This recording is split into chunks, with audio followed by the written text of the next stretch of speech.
বৃদ্ধ বয়সে ভালো থাকার কিছু উপায়। সন্তানদের জীবনে বেশি জড়িয়ে পড়বেন না। নাতি নাতনিদের লেখাপড়ার বিষয়ে বেশি নাক গলাবেন না।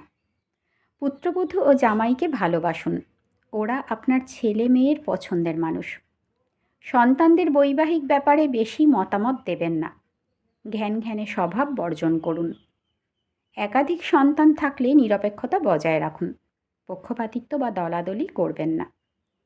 আমাদের সময়ে এটা হতো ওটা হতো, সারাদিন এসব কথা বলবেন না। রাজনীতি নিয়ে বেশি মাতামাতি করবেন না। আপনি কিছুই পাল্টাতে পারবেন না। নিজের শরীর খারাপ নিয়ে যতটা সম্ভব কম কথা বলুন। উপার্জন থাকলে প্রতি মাসে সঞ্চয় করুন। নিজের ভবিষ্যৎ চিকিৎসার জন্য আলাদা সেভিংস রাখুন। নিজের শেষকৃত্যের জন্য সুব্যবস্থা করে রাখুন।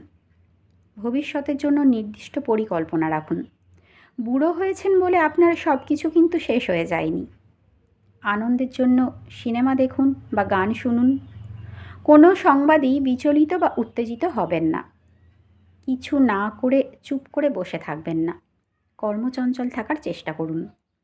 বাগানে গাছ বসান, পারলে রান্না করুন, হাঁটতে যান। ব্যক্তিগত পরিচ্ছন্নতা বজায় রাখুন। শরীরের যত্ন নিন, সাজগোজও করুন। বয়সকে সাদরে গ্রহণ করুন। প্রতিদিন আনন্দ নিয়ে বাঁচুন। নিজেকে কারো দয়ার পাত্র বানাবেন না। বেড়াতে যাওয়া, বাইরে খাওয়া বা অন্য কোনো আনন্দের সুযোগ এলে সেগুলো নষ্ট করবেন না। হাতে আর সময় নাও থাকতে পারে।